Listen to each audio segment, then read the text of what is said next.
Hello, David. Welcome to the podcast. Good afternoon. Good to Good be here. afternoon. Thank you so much for coming and finding the time. I appreciate you. Pleasure. Anytime.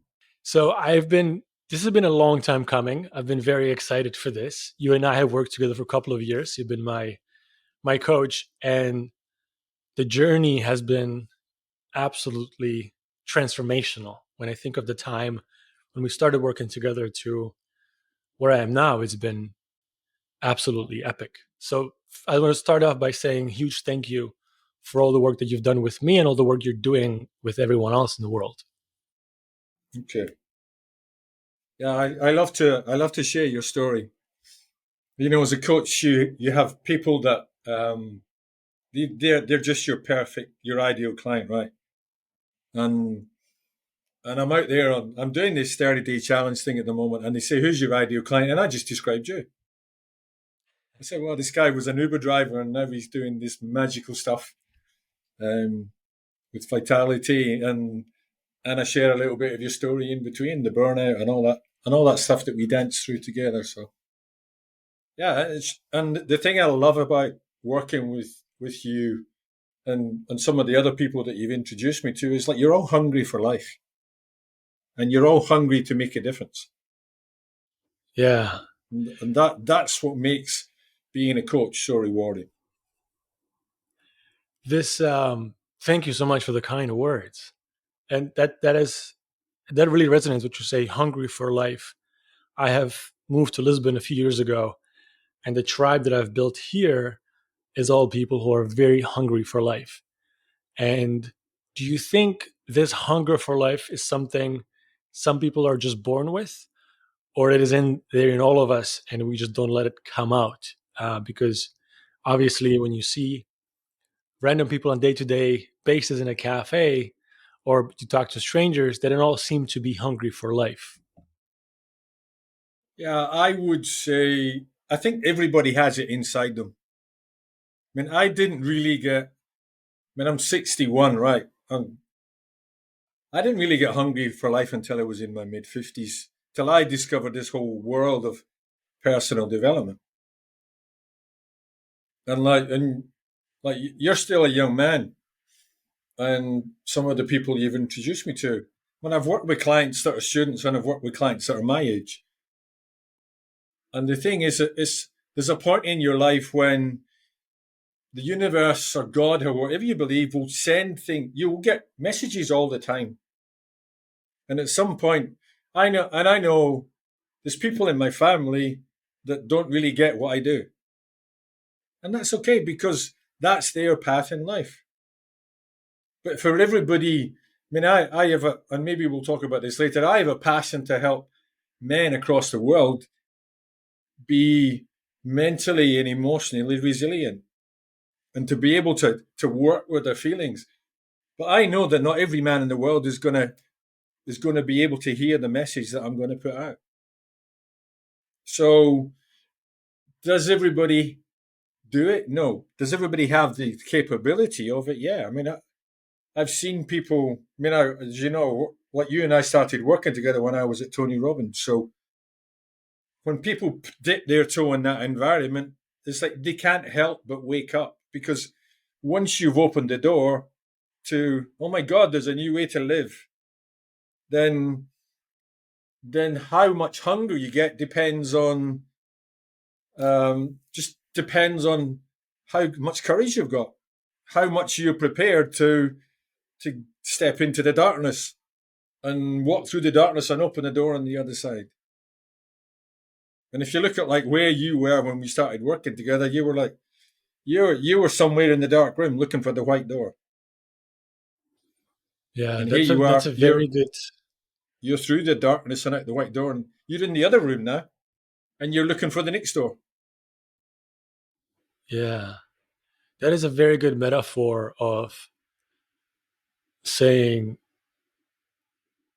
whether people are willing to step into the darkness and work through it. That's tremendously scary if you've never done it before.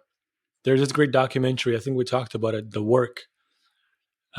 about the group of volunteers who go into a prison once a year and do a group therapy session. And one quote from there stood out to me. They said, the metaphorical medicine for the healing is deep, deep down there, right next to the wound. And so you have to go in there and you have to shake up the wound. You have to stick your finger in the wound where it hurts, because that's where the medicine is. And that's super scary. What would you say to people who maybe they have a bit of an inkling, or they feel like, maybe I might have some hunger for life, but I'm frustrated, or I'm trying, or I want, but I have habits, I have friends, I have this my whole life, and maybe I'm seeking more, I'm seeking depth, but you just you seem to be stuck in this your cycle of life. You wake up in the morning and you do your thing, get a job, and pay the bills, and then the year's over. Yeah, and there's a great expression that comes from Tony's world. He says, "You get what you tolerate." So, and I got a simple philosophy in life. You can show up for life in three ways. You can react to life. So whatever happens, you just, like, if I said to you, Darius, you're a badass MF, and you could immediately respond and go, who? And you could immediately get into that defensive mode. Or you could go, whoa, he just called me a badass MF. And then you can respond. So you take a little time to respond, or you can go, wow, I'm a badass MF. What do I want to create being a badass MF? Right? It's like, so for me, it's like you can respond to life, but the thing is, you're responding, you're never in control. You're reacting, you're never in control. When you're responding, you think about it, but 99 times out of 100, you won't take anything because your fear will hold you. Because you're still so pissed off about whatever has happened. Or you can take a moment and get grounded and center and go, all right, this has happened. I didn't want it to happen, but what I want to create from now on, because if something's happened, and you and I have shared stuff that went on when you were much younger, right? And I've seen it with so many clients. They carry the stuff from years ago now. And from all the work that we've done and the work you've done with other people, it's like when you carry that trauma of something that's happened, it just gets stored in your body. So you've got to find a way to cleanse that. So for anybody that's looking at this, it's like the reason you're not moving forward is the story you're still telling yourself. So there's a reason why you are where you are in life. And the thing is, we spend so much time having regrets about what happened in the past, or we're still hanging on to that story. And there's reason why we hang on to the stories, or we're either excited or we're really scared about the future. And we spend so much time in the future or in the past that we miss what's going on right here, right now. So my question for you people listening and watching would be like, what is it you really want? Do you want to live in the past, or do you want to live right now and create your future? And then some people Yeah. go, well, you know what? I really don't want to do that because that just freaks me the hell out. Or some people, and I know because I've met some of you tribe, they'll go, yeah, bring it on. And when you say bring it on, you've got to be ready to walk into that dark room. And you said it earlier, when you get in that dark room, sometimes it's a scary place. But you know what? When you come out of that dark room and into the light, as you've done, you've seen it. And the other thing that may be scary for your listeners and viewers is it's like once you've opened that door and you start walking into the darkness, you don't go back. You never go back because your mind works in a different way. Your beliefs are different, and you will never go back to the way you were 3, 4, 5 years ago, unless you choose. But I don't know anybody that I've ever worked with, and I've worked with hundreds of people and thousands of sessions. I don't know anybody that's ever gone back. Yeah, I know for me personally, I was avoiding negative emotions for most of my life. especially sadness and anger. And that was a dark room for me. And I didn't even realize I was doing it. And once I realized that and I stepped into it, yeah, some pain comes up because we store emotions with pain. So then when they come up, they come out with pain. But then you realize, like, oh, I can handle this. I can handle whatever comes up next. And so there's a tremendous sense of power of stepping into that room. And like you said, then there is the next room and the next room, and it never ends. Um, but it's about the growth and who we become on that path, where's the beautiful thing. You said that you chose this life, or you had this insight or big shift in your 50s, and you're now 61. And I think a lot of us get so frustrated based on social media and what we see. We think we should have all the success and have everything by the time you're 25 and drive the fancy car and have sold a company and have all this incredible life. Um, what was it for you that shifted? What was the moment or the day where you were no longer willing to tolerate? Yeah, and the thing for me, it was a belief that drove me. Like I left school at 16. I had no qualifications. I did an arithmetic exam and I could speak English. That was it. And I got a job in a supermarket as a trainee manager. And after 2 days, they said, I got pulled down to the manager's office. You'll never be a manager, son. You haven't got what it takes. You'll never be anything in life. And I remember I was 16 years old. My parents were church people. And I went home and I broke down. I couldn't. It's like, my God, like my mother, I was a privileged kid, right? My mother was at home. My bed got made. My clothes got washed. The only thing that I didn't really enjoy about my childhood was and if I look back at it now, I had no choice. I went to church twice on a Sunday, and my father hated the posters of Debbie Harry on my bedroom wall. But the thing was that I went home and my father said, "You just have to prove him wrong." And the thing was, I became a manager 2 years later. I then I got a master's degree when I was 40. I got my dream job in the corporate world in my early 50s. I think it was 2015. And I was in charge of 800 people in 8 countries and $100 million budget because that's what I thought I wanted. And I stepped into this thing with some expectations and some assumptions, and the universe said, "Well, sorry, I'm going to pull the rug from you." And there was a serious health and safety thing. I had to make a decision in 2 hours about what we were going to do, and that then went into. So I closed part of the warehouse. I got an engineer, and he said it's not safe. It could kill somebody. Da, da, da. Anyway, that led to me finding out that all of my operational department run, like you expect in a Fortune 500 that all the systems will work. That was my biggest mistake because they didn't. There were so many manual add-ons and C2s. The warehouse was 60% full of stuff that never moved. I was in automotive parts. So I quickly headed towards every time. Imagine this was a problem. I got rid of this problem. And like, when you go on the beach, and I know you love the beach, you go on the beach, you lift up a rock and all the little animals run away. That's what it was like where I was working. And there's no sooner had I fixed thing and da, da, da, da, da, da. And I was constantly fighting in the boardroom. When are you going to fix this shit? Da, da, da. And in the end of it, so the catalyst for me was I was sitting with a huge glass of wine one night. I bought these wine glasses that you could put half a bottle in. It's very productive, right? So, and I watched the Tony Robbins movie, I'm Not Your Guru. And I just sat there and like within 5 minutes, the tears were running down my face. And for 1 hour and a half, I sobbed uncontrollably. And I thought, what the hell is happening to me? So I watched it again and again and again.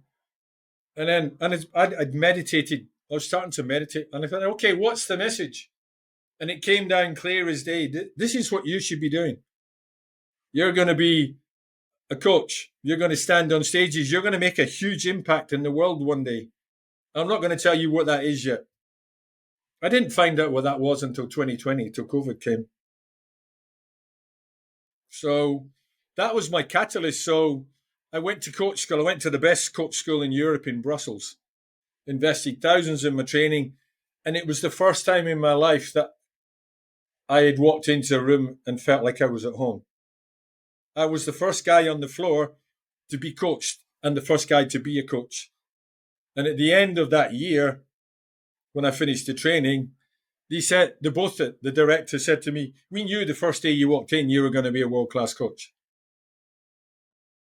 And then I got the gig for Tony Robbins. That was 250 hours of Navy SEAL type training in the coach world. And then I had 3 amazing years at Tony Robbins, and now I'm 2.5 years out of that. So I've grown as a person, I've grown as a coach. I mean, you've seen the difference in what we do now than compared to what we did when we started, was it 3.5 years ago? So, and that's what happens when you get into the place of personal growth. It's like you can't help but grow. And whether you're the coach or you're sitting on the other side of the fence, it's a journey. So I went into the dark room of my own life and I thought, right, this is it. This is what I was born to do. And I still have that same fire that I did, what was it, 2016 when I watched that movie. So it That probably is burns incredible. stronger now, if I'm honest. Wow. Thank you so much for sharing that story. I knew bits of it. There's some new stuff I've learned as well. That is absolutely incredible. Yeah, that movie, I'm Not Your Guru, is powerful. Highly recommend anybody watching it. There's a lot of emotion and a lot of opening up. And I think I went to the Unleash the Power Within UPW event from Tony Robbins, and I think that was that was my catalyst, where I knew I was feeling like there must be another way. I just felt like I was in a car and I knew the engine is really powerful and pedal to the metal, but the car wasn't moving very fast. And that was the first frustration. And then the event was kind of the catalyst of like, wow, there's this entire world and there's another way of living. And I'm so grateful that that's how we got to connect. Um, so grateful. It's been incredible throughout our journey, and even when we spoke recently, one thing I'm reminded over and over again, or that you remind me over and over again, is the power of the words that we use and how they change everything. And this is a lesson that I have been learning for years, and I'm still learning. And I noticed that's a significant part of what you do as well, to help to reframe. Um, how does one build the awareness of watching out what kind of words you use in what kind of situations, and then how that manifests itself in life? Because it's so hard, when you just go day to day, and we have 99% of our thoughts are repetitive from the day before and before and before. And so we have these patterns of using words, but words have power, right? And it's hard to just change from one day to another. Um, how does one build the awareness and then start working towards using words creatively for them, not against them? Yeah, I mean, I think it's a useful thing, and my coach did it with me. My first coach, uh, and I still have regular contact with him now. But the thing that came for me is that there's so much power in your words. It's like, and anybody that's put their finger in the water, or the toe in the water of personal development, know what affirmations or incantations are. So the two most powerful words in the world, whatever language they are I am. So I've got a list of things on the wall, and the first thing I say to myself every day is, I'm grounded in the roots of the earth. That's my number one thing I say to myself every day. So how did I get to the place? So There's 3 or 4 words, and I'm going to share them with your listeners and your viewers now, and you know what's coming. So there are 4 words. The first word is I wish. The second word is I hope. And my favorite non-word in the whole of the universe is I try. And then the last one is I pray, right? So, and you can say, well, I'm going to try and do my best. So if you listen to those words, and I will just pause for a minute, and I'm going to say to anybody that's watching and listening, it's just, there's one thing in your life that you want to get better at. So just say to yourself now, I'm going to try and do whatever it is. And say that to yourself right now. And then notice how you're feeling in this moment. I'm going to try and do my best to be the best. I mean, your favorite one is like the most powerful entrepreneur on the whole of the living planet, or whatever it is, right? So I'm going to try and be the best entrepreneur on the whole of the planet. How confident are you when you say those words, I try, that you're going to make it? Not You're not very. that confident. You're thinking, I'm not, I'll give it my best shot, but you know what? I might not make it. But if you take the word I try out of your vocabulary and say, I am the best entrepreneur on the whole planet, or I am the best coach in the planet, or I am the best father, or I am the best mother, whatever it is, feel the difference in the energy. And I was reminded again this morning, I was listening to Michael Singer in it was in the audio of Living Untethered. It said, everything's energy. Like we are mostly energy. We're atoms, and everything is energy. So if you can raise the vibration of your energy through your language, it will make a difference. And the thing is, when I work with people, and you know this, it's like it's not just about the food that you put in your body. Like everybody wants to be healthy. Well, most people want to be healthy. You look at some people in the world, they clearly don't want to be healthy because that's a choice they've made, and that's okay. That's not a judgment. That's their choice. And I will never judge people for the choices that they make because that's their choice. Everybody has the freedom to choose. So the thing is, what do you choose to spend your time with? What do you feed your mind with? What do you feed your body with? What do you feed your spirit with? What are those things? So these things, my father died before these were born. My father died the years that CDs came out. How many people play CDs now? Nobody, right? But there's so much evolution in this thing that fits in my pocket. You don't even need to go to university now. You can find it on YouTube. But the thing is, we spend so much time on these things. And if we have the habit of waking up in the morning and the first thing we do is we look at our cell phone, and we're either on a social media channel or we're on an email, then we're already in. And Byron Katie says there's 3 types of business. There's our business, there's other people's business, and there's God's business. And by God, she means the world, the universe. And the thing is, as humans, we spend so much time in other people's business. So, and as an entrepreneur, like you want to be, and one of your values is you want to enjoy and live life. And I know that because I've met some of your tribe. You want to enjoy and live life. So whenever you're working, you don't have a problem in working hard, but you want to work smart. But you're not going to work smart if you spend half of your day in other people's social media channels. Because what you do is you end up comparing yourself to other people. So it's about the habits you got. What are those habits of your language? And your language is the most powerful thing. Because your mind will believe whatever it hears.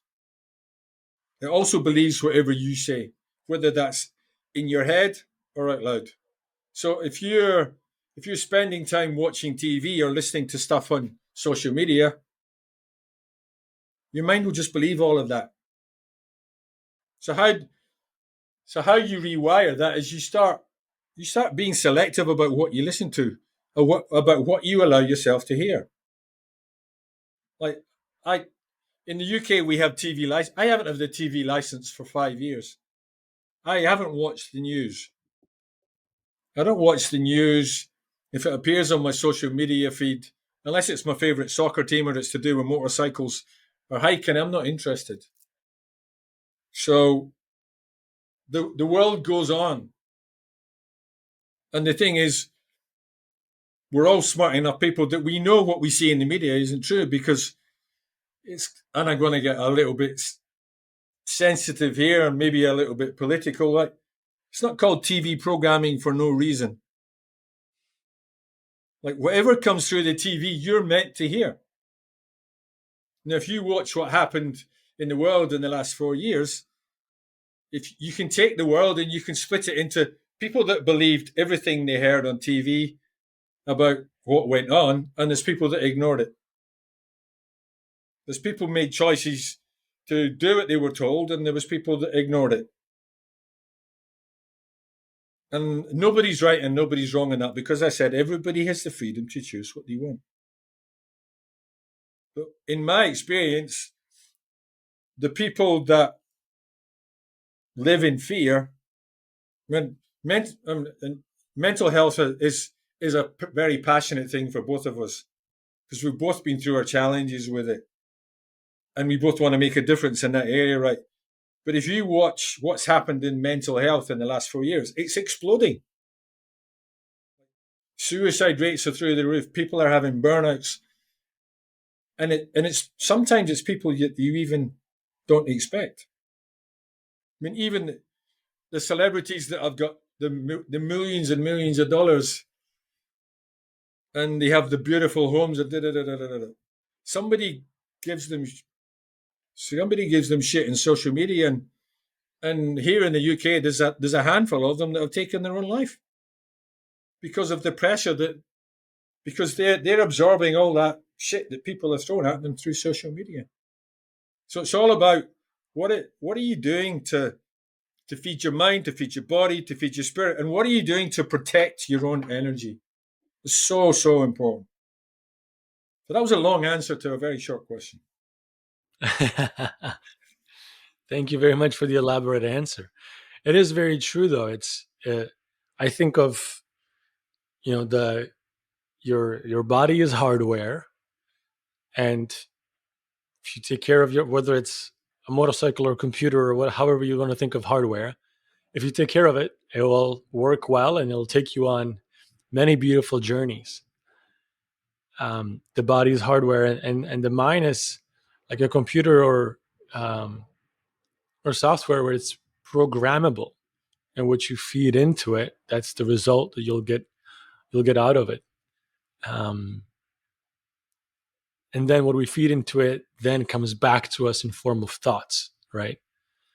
And so when we just consume the same things and the same thoughts come up, I think the struggle for a lot of people is during the day they do their work and they do all the stuff, and then by the evening they're tired and they don't want to take a course, so they want to read an interesting book. They just want to lay on a couch and turn off the brain and watch TV because that's comfortable and it requires no effort. They just sit back and that's the routine. I think the struggle is to have the energy to be able to be more selective in what they consume, what they put in, because again, we have these patterns of just doing the same things over and over again.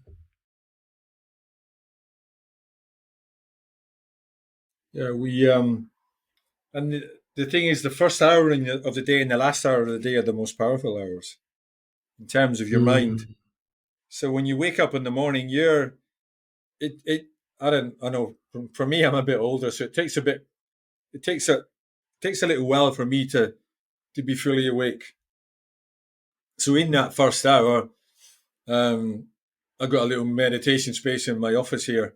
When I sit down and I maybe listen to something, or I'll be quiet, and I let myself come awake just by getting grounded. And the last hour of the day, which is the one that I still need to do more work on. It's like, what do I do with the last hour of my day? Well, I don't watch TV, but I'm usually watching my favorite things on YouTube. So it will be a motorcycle adventure going around the world, or somebody climbing a mountain, or it's my favorite music. But what would be even more powerful for me was is if I came back and revisited my I am statements. I call it my being commitment. So so the thing is, we're born to be human beings. We're not human doings, but we're human beings. So how we're being every day will shape the quality of our lives and the results that we get. So and that revolves around those three things that is your beliefs, the emotions you live in, and your habits. So how you're showing up every day is so. And the thing is, your mind when you go to bed at night, you're. I mean, I'm one of these lucky guys. I can fall asleep very very quickly. So whatever you're listening to as you fall asleep will be the thing that processes in your mind. So if you're watching an action movie or a horror movie, or you're listening to death thrash metal, then imagine what's going to go on in your mind at night, right? But if you're spending the last hour of your day either reading a book or just sitting and relaxing or journaling, and the great tool is to ask a question before you go to bed. And yeah, I could stand here for 10 hours and give you questions that you could ask yourself when you go to bed. It's like, yeah, what's going to be the most powerful thing I do tomorrow? That is such a Is one powerful example. insight. I love how you say that the first hour and the last hour are the most important for your mind. And it's Yeah. so true. It's I think of it as with food. Like the first thing you eat, if it's like sugary high glucose breakfast, that sets your glucose for the rest of the day. You're gonna have cravings and you'll be up and down, energy be all over the place. And the same with the last thing you eat. If you eat, a very heavy, not very healthy meal, then your body's gonna be all over the place at night and struggling. So it's true for our bodies, but it's very true for our mind as well. One thing that I've been one of the most beautiful habit that I've built recently is taking cold showers in the morning. And the first thing I do is get out of bed. I walk straight to the bathroom, no phone, no nothing, straight to the bathroom and take a cold shower, and immediately go into the cold. And this has been so powerful because what I do in that cold shower is I physically release tension. Like, our muscles tense up when as soon as you feel cold shower. The same with as soon as you talk to your investor and you get rejected, your body tense up. If you want to talk to a pretty girl in the restaurant and she rejects you, tense up. Whatever happens in life that we don't want to happen, if life unfolds in a way different than we prefer it to unfold, which is 99% of the time, we tense up and that creates all of this emotion. And I found it to be so incredibly powerful. I go in a cold shower for a few minutes in the morning and train my body to just let go and release. And I think I don't even understand fully the power of it, of how that sets up for the rest of the day, where whatever comes in through the senses, it could be words, could be images, but having the ability to just relax. Because taking a cold shower in the morning is the hardest thing I want to do all day. That's the most difficult thing. Yeah. Without a doubt. And be able to release physically in that shower, there is some special magic. And so that sets up the mind as well. It's not about, jumping on social first thing in the morning, but doing these few minutes, that's a very kind of intense meditation. And then, rolling out the morning routine, that's the most beneficial. But that is a beautiful, beautiful insight. What habits have helped you in reprogramming, or what I would call like positive brainwashing, away from all the toxic messages that we've got our whole life? What have you found to be an effective tool or a mental model? Yeah, I have an app on my phone called Insight Timer. It's one of the popular meditation apps. So I've now done 2,434 days of consecutive meditation. Wow. And this, 2000 and don't days. get me wrong, I'm not sitting there either in my chair or on the floor in a zen-like state. My mind is going doo-doo-doo-doo. But there are days, and there are beautiful days when that noise slowly comes down. And like this morning, I listened to about 50 minutes. I listened to three different, and it was just pieces of music. Um, and I'd created a vision board for the first time in my life. I remember when we did one at Date with Destiny with Robbins, and I was given so much resistance to creating this. And now I've got it. I'm already on version 4, and I've got a virtual assistant. So I messaged her this morning and said, right, my vision board, take this off, put that on, da. So some of my meditation is with my eyes closed. I get grounded, I get centered. I have an energy protection thing that I do. I retrieve energy. Whatever drops on my head, I retrieve energy from it. I then send back energy that's stored in my body that's not mine. And particularly as a coach, it's like, and I remember at times in Robbins, I was working, I think at one time I had 90 clients, and I was doing like 150 sessions a month. And the energy drain was incredible. And now I don't work with anywhere near that number of clients, but the work I do is much more deep and powerful. So I maybe work with 3 or 4 people maximum in one day. And what I do is like whatever energy I'm absorbing, I'll send it back. I'll just say, I command my body, and this might sound a bit strange for some of the people listening, but I just go, I command my body to release all energy that's not mine from every cell in my body and send it back to its source. And every time I do that, I start coughing. So that's my sign that I've got stuff inside me that's not mine. And when I retrieve the energy that I've put into clients or relationships, or it's my children or my granddaughter, whatever it is, when I bring that energy back, it's like the energy, you can feel the energy coming up my hands into my arms and my body. And it's such a powerful thing. So it's really important, especially as like you're all high performing entrepreneurs, right? You live, and I'm going to show my age here. You live that Eagles song, "Life in the Fast Lane," right? It's like you work hard, you party hard, you meditate hard. Everything you do is at a level of high performance. You guys don't do things by half. So it's really important that you protect your own energy.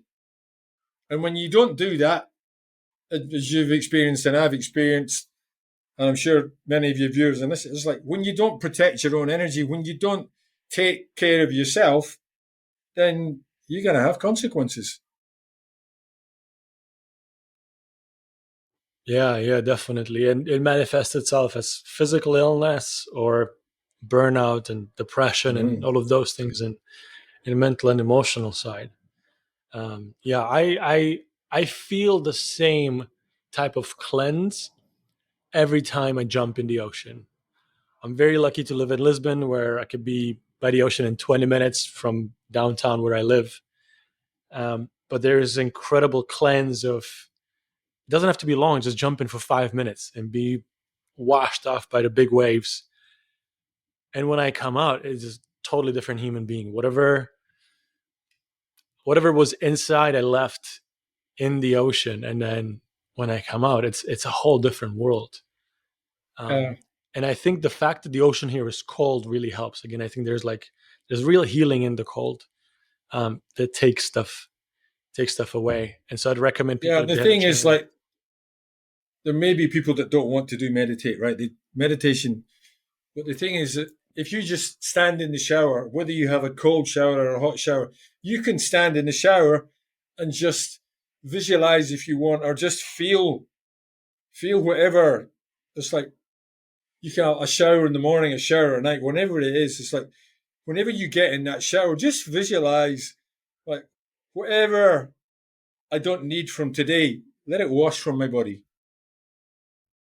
Or whenever you wake up in the morning, you can go, just visualize just when the water comes down and hits you, is bringing you in new energy. And I know on the very rare occasions when I have a cold shower, I come out of the shower and I'm like a wild Highland warrior, right? I'm just because everything in your body is just pow. So you don't need to meditate to get grounded and centered and start your day. It's like it can be simple as like you say, jumping in the sea, or just in the showers. Take those five minutes or so in the shower and just go, all right, let me just wash away all the crap from yesterday, or just bring me new energy that helps me have an amazing day. And when you start to picture it in your mind, instead of standing in the shower and thinking about, oh God, I've got to do this, I've got to go, just to, okay, I'm bringing energy in, I'm filling my body with strong, powerful energy for my day. Or if it's at the end of the day, it's like, all right, just wash away all the crap from today that I don't need. And when you do that, your mind's going, oh, I like this. And if you make it a habit, then it's like, and a lot of the time, I'll take a long hot shower. I'll take a 10-minute warm shower before I go to bed. So I know when I go to bed, I've washed away the crap of the day, my body's clean and it's warm, and I get into bed, I put my head on the pillow, and I'm gone. Yeah, that is a beautiful reminder. I mean, every time if you do yoga, every instructor at some point during the session, they'll say, release whatever is not yours today, let go of today's stress. And there's something of doing it in yoga where you physically release, but I agree 100%. There's cleansing in water of any temperature. And I think just the intention of letting go and releasing is beautiful. Yeah, instead of and I know a lot of people have resistance to meditation. I do as well. But knowing that you can bring that intention to your day, and I think that's where self awareness and watching your thought patterns is so important, because you can not get stuck in planning the next day when you're in the shower, but just let go. I mean, and that's the reason why so many genius ideas come in the shower, because the Yeah. distractions, you're not thinking, and you can just let go. So, That's where the genius yeah, flows. and that just brings me back to that. We were talking earlier about the power of language and how you raise that awareness. It's like, so now that I've shared that with you, every time the people that are watching this or listening to it, they're going to go, oh, yeah, I hope, I wish, I try, I pray. And Mm. and every time I work with a client now, it goes, we're back in the try zone again this week. And they go, oh shit, I wish. And the thing is, it's a bit like, don't think about a red car, and immediately you think about a red car. So when you hear yourself say the word try, hope, wish, and again, this is just my belief and it's my experience, but I've seen it work so powerfully for people. And it's like once you've got that, you will start to notice, oh, I said, I hope, I wish, I try. And you go, let me just say that again a little bit differently. Because the energy is different. It's more strong, it's more powerful.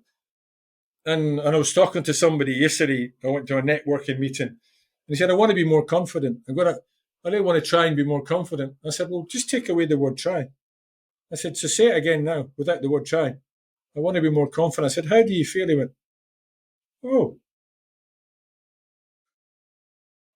it's so simple. Just to eliminate the words that drain your energy.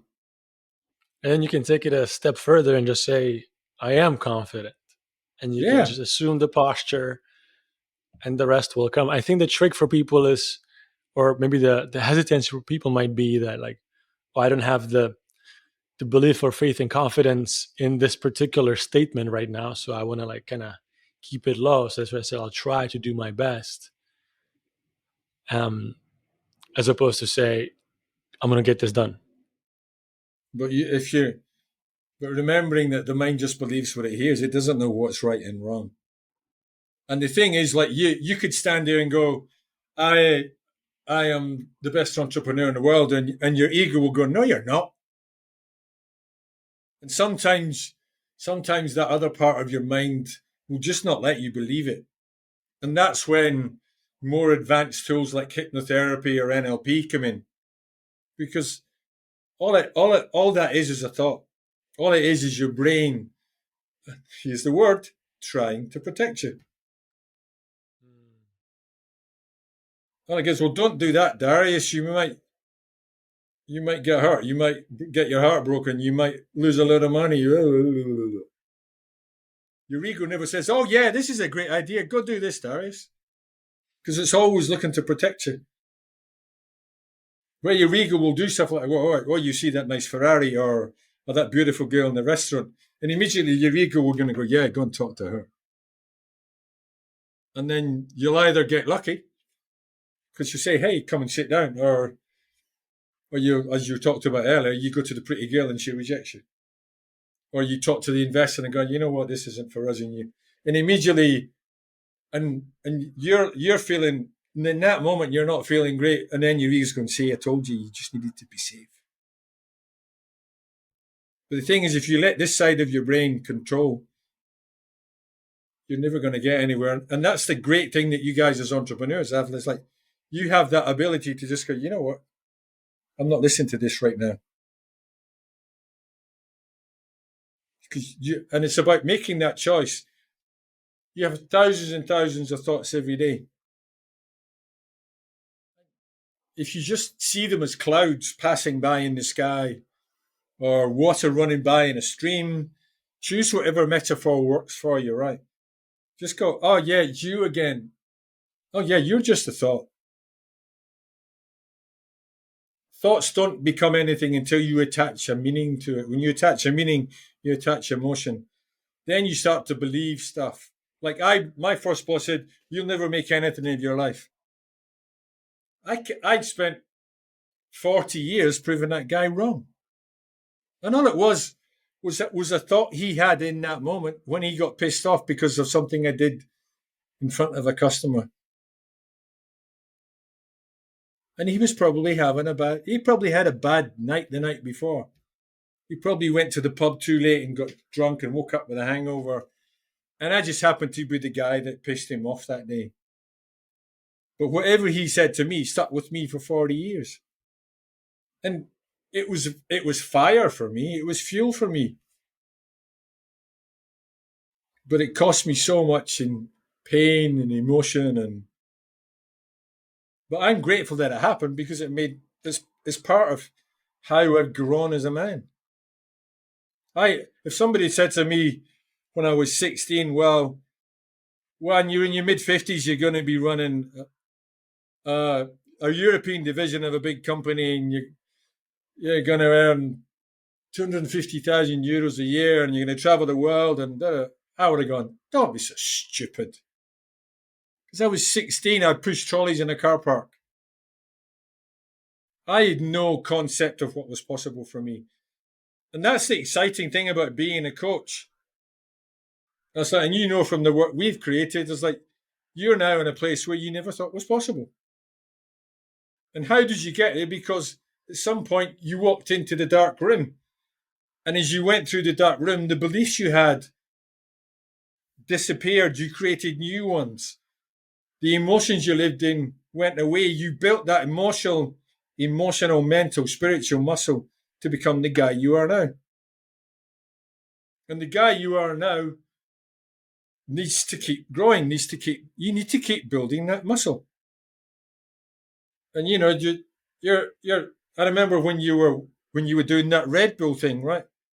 This highly toned physical machine. And then when you stop doing that, I don't need to have that pressure anymore. And I do it myself. I can work out every day for a month and then do nothing for 5 weeks. And then I stand on the scale or I look at my muscles and I go, God, why did you let that go? It's so simple.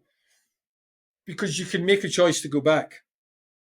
But if you've got that discipline and that mental muscle that says, you know what, I just want to be 1% better than I was yesterday in everything I do. By the end of the year, you're going to be nearly 400% further on down the track just by doing one little thing a day. Because we get so caught up in, I've got to do this and I've got to do this and I've got to do this and I've got to do this.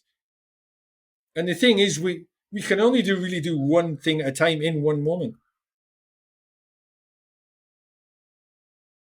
So it's the power of just doing that, and there's so many things you can do to be so productive, and we've talked about some of them. You can do the biggest thing first thing in the day, or you do the most difficult thing the first thing in the day, rather than it's 8 o'clock, it's 8 p.m. at night, and I still haven't done that thing because I don't want to do it because. But when you can build that muscle that says, all right, I'm going to get out of bed and I'm going to get in that cold shower, and you build that muscle every day you do it, you don't even think about it. It will become like brushing your teeth. And then you attach the next. What's the next habit I want to put onto that? I've now got this habit. I don't even think about a cold shower. I do it. What's next? And you build those success habits. And then you get to a level and it all gets to. It's just like some people do meditation and stop because you got to keep reinventing what you do, because there will become a point where it loses its energy. So you've got to bring in new ways to develop your success habits, new ways of managing your emotions, and those beliefs that you had, revisit them every now and again. You go, is this really true? And those thoughts in your head that you keep telling, oh, well, I'm never going to be this. I'm never. Who would you be if you stopped having that thought? And Yeah, think of I think if it you is think of that little so. thought, it's that. Yeah, you just take that thought away. Wow, you open yourself up to another big space of possibility. Yeah, yeah, yeah. I mean that it is everything. I've been thinking lately a lot about the difference between what I call wish and wisdom, like the different thoughts that come in. Where I'd say like the wish comes from the ego and is all urgent and and is not taking the right direction, and wisdom is timeless and comes from another place, from outside of us.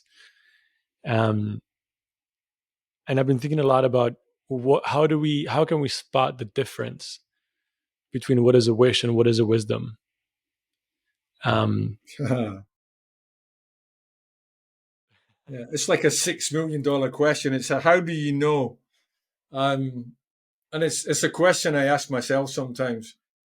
And for me, the simple thing is I'll feel it in my body. It's and we talk about gut instinct, right?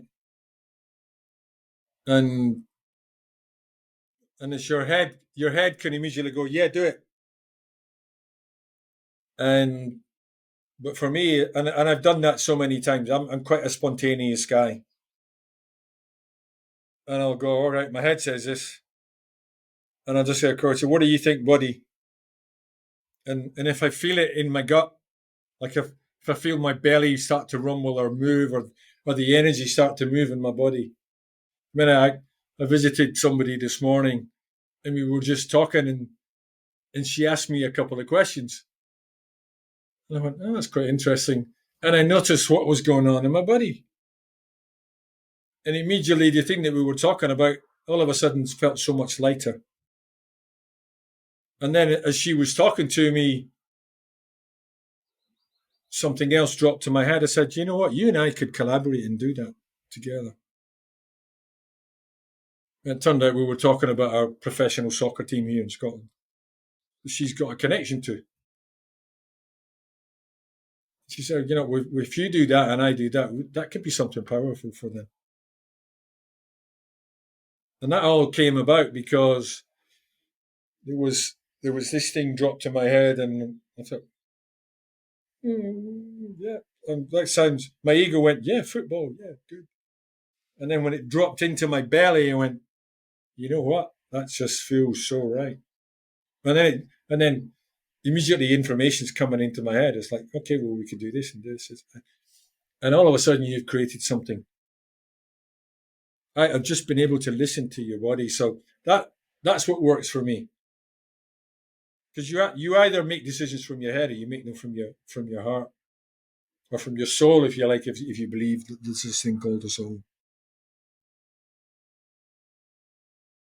Yeah, so we So listen to our bodies and not yeah, just the our great thing is minds. your body will tell you everything. Yeah.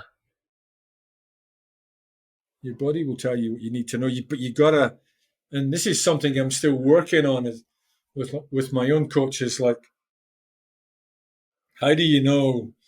It's like you listen to your body, and it's almost like sometimes you're waiting for information to come, but then your ego gets in the way. Going, see, I told you, it's not a good idea. It's not here yet.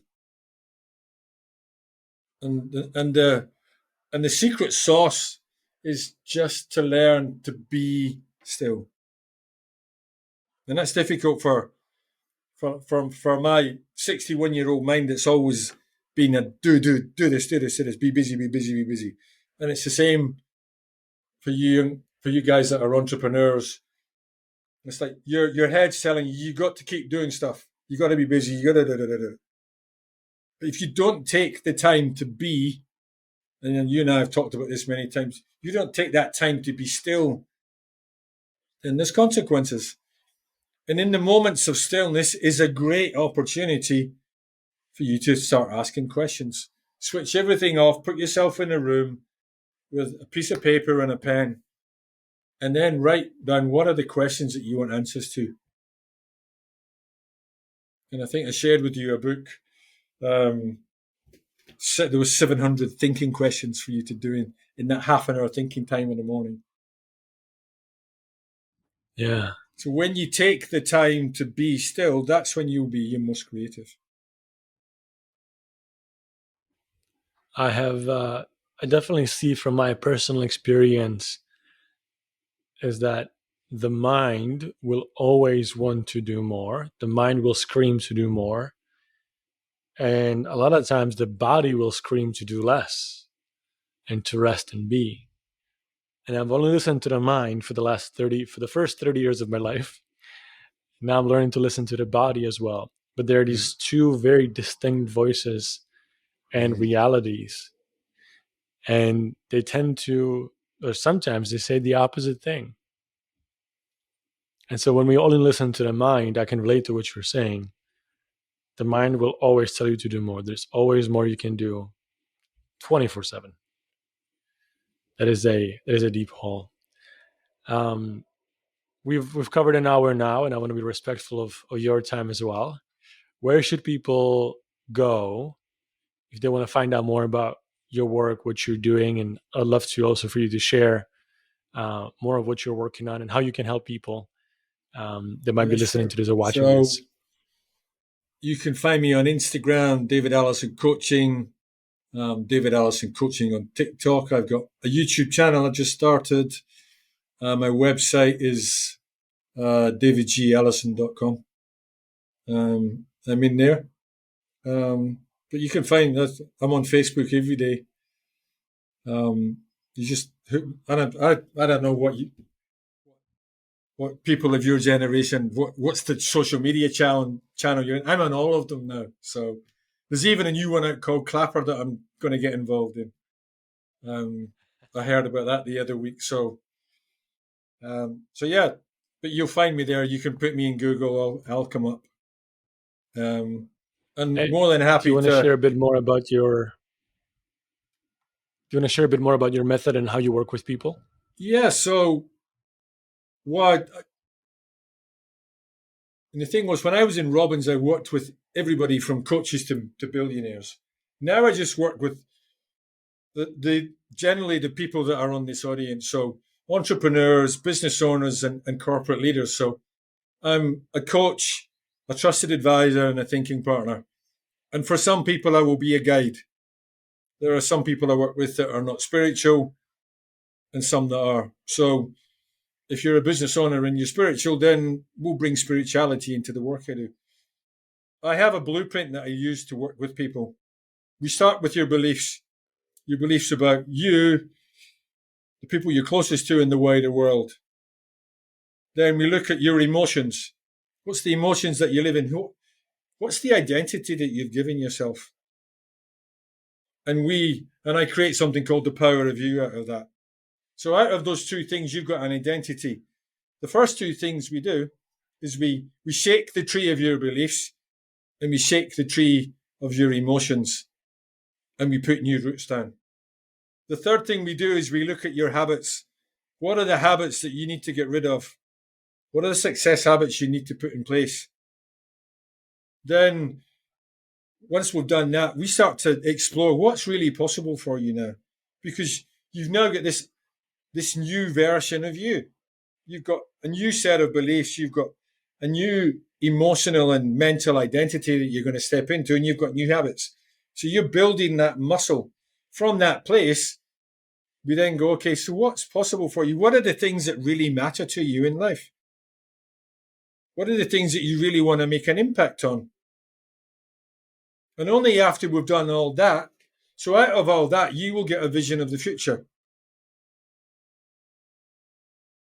Like one of the first questions I ask anybody that wants to work with me is, if we're sitting down in a year's time, what are the things you're going to tell me you've done?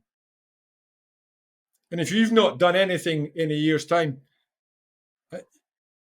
there's no point in us working together. I want to work with people that are hungry for life, people that want to make an impact on life. So once we've done that create your future piece, then only then will we go, okay, now that we've got this newer version of you, not that there was anything wrong with the old one, but we've got this new, more powerful you. What do you want to create? And then we dive into the methodology about how to get more done with less time and getting rid of your to-do list. That's the basis from where I start with anybody. After that, it's a dance. It's like you show up and whatever happens, happens. I'm an intuitive coach. I just stand here. I do all my coaching standing up. I just stand here, and whatever you need to hear that day, you will get. I don't. Sometimes you can do a small bit of preparation. I know you and I have danced with that. Sometimes you'll prepare. Sometimes you just show up. But however you decide to show up, I give you whatever comes for me for you that day, you're going to get. And sometimes it's not what you want, but it's what you need. Sometimes it's not what you want to hear, but it's what you need to hear. But you'll always go away from that with something, okay, all right, I need to commit to doing this in the next 7 days, or I'm going to do that in the next 7 days, or I'm going to think about these questions. So it's about a journey of growth. And all I am is the guy in the middle. I'm a coach, a guide, a thinking partner, and a trusted advisor. So if you sound like that could be somebody you could have a chat with, then I'll happily have a conversation with you and see whether we're a good fit. And I only work with people that if after one conversation you're going, hell yes, I want to do this, and I'm going, hell yes, I want to do this, we'll do it. If you're not feeling hell yes, or I'm not feeling hell yes, it doesn't happen, because I'm respectful of your time and your investment. Just as you will be respectable of my time and investment. So, but if you want to go on that journey, then yeah. And you get the feel of what I do and you like it, and I get the feel of you, and I think you're hungry enough, then we can make magic happen. And you know what that's like, because we've worked together 2 or 3 times now. And I know I've worked with some of your tribe as well. Yes, yeah, you were my coach for several years, and so I just want to acknowledge you for the amazing work that you've done with me, with some of my friends, and in general, with you working with men in mental health. And yeah, like you were saying earlier, when we started working together, just before that, I was an Uber driver, and now I'm so tremendously grateful for the life that I have designed for myself, that you helped me co-create. And that's on the outside, but even more importantly is how nice it is getting on the inside. That's where the true magic is happening. So I'm very grateful on this path. thank you so much for taking your precious time out of your day to record this It's been a episode. pleasure. Been a pleasure. I've really enjoyed it as well. Thank you so much, and I'll chat to you soon. We will.